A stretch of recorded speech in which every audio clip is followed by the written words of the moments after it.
So, let me tell you about a story that starts somewhere you might not expect. We're not in a conference hall, we're not at a protest, we're on a surfboard. This is the story of Catarina Lorenzo, a young surfer from Brazil who ended up taking her fight from the waves all the way to the world stage. You hear that, right? From the very beginning, her whole life was just woven into the natural world of Brazil. And this connection, to the forests and the beach, it wasn't just some nice backdrop for her childhood. Nope, it ended up being the foundation for a fight that would literally take her across the globe. So, the big question is, how does a young surfer from Bahia end up challenging world leaders? Well, it all starts right here, with her awakening, out in the waves.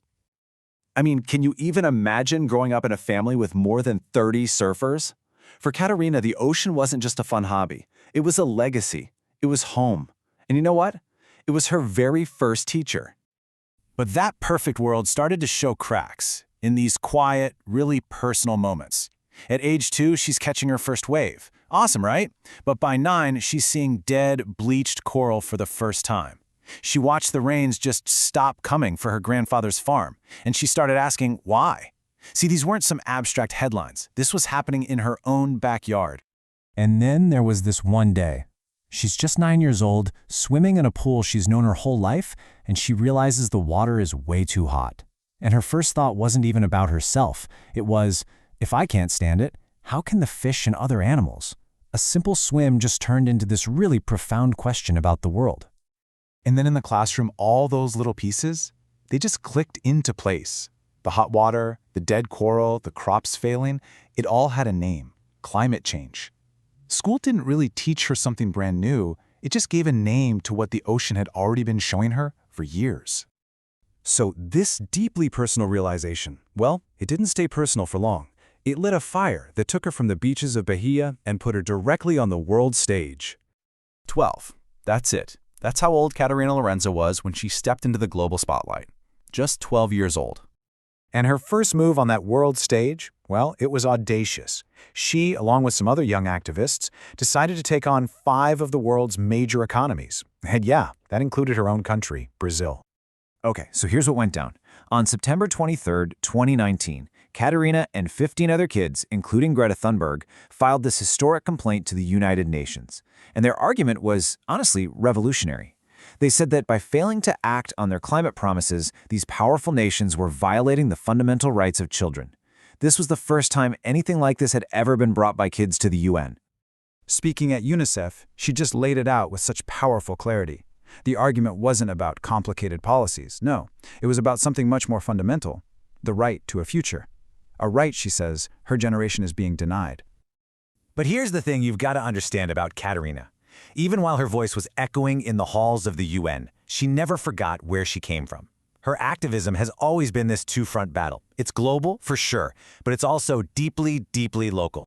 See, for Catarina, real change isn't just about big international agreements. She fought to protect the Valle Encantado, the actual forest she grew up playing in, and she even co-founded a composting club at her school. It's this whole philosophy that proves true activism connects the world stage right back to your own neighborhood. And that local work, it has a real, measurable impact. That school club she helped start transforms 4 tons of organic waste every single year. 4 tons. That's tangible change, And it's all driven by local action. So this is how Catarina sees activism. And it's probably not what you're thinking. It's not some title reserved for a special few. It's just a simple choice. When you see something that can be improved, you act. It's not about having the loudest voice. It's about being effective, even if it's in a small way. Okay, so let's fast forward. Catarina is now 18, and she's not just that young surfer who spoke up anymore. She's really become a voice for an entire generation. And her message, well, it's only gotten more urgent over time. So after all these years on the front lines, what is her message to the world today? What does she really want all of us to understand? And here it is. This is the hard truth at the center of her message. There's this urgency that's really born from disappointment. It's a call for her own generation to step up and mobilize, because they feel that, well, past generations just haven't. But, and this is so important, her message isn't one of despair. What really fuels her isn't anger. It's love. It's love for the beauty that still exists in the world and for the life that is absolutely worth protecting. That's the source of her incredible, defiant optimism. And that leaves us with a final thought, doesn't it? Catarina Lorenzo, the surfer from Bahia, found her cause in the waves, in the forests, in the beauty she refuses to let go of. Her story kind of challenges all of us to look around and ask ourselves that same question. What's the beauty we see? And what are we willing to do